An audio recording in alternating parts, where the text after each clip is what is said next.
In this video, I'll show you how to share screen in Google AI Studio. So first of all, go and open a browser, go to the URL section and type Google AI Studio and hit the enter button. Once you do so, click on the first link. You can skip the sponsor if you want to. It's the same at the moment, but sometimes it's not. So click on Google AI Studio.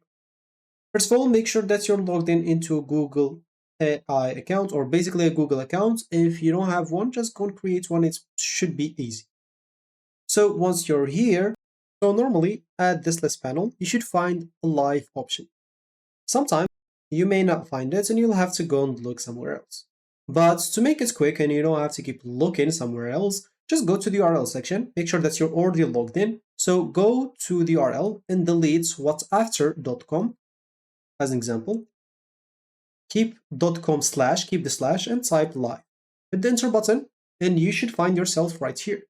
So all you need to do now is just click on share screen. And as you can see, click on acknowledge. Choose if you want to stream a tab, a window, or the entire screen. So click on the screen or the window that you want to share. As an example, I want to share this Brave tab or window. Click on share. And of course, once you share your screen, they also record your voice as well. So once you finish talking, you will hear a voice answering back to you. So you can go to anything that you may need help with, as an example, and ask questions, and it should respond to you as you're talking with a friend and streaming to them on Discord or somewhere else.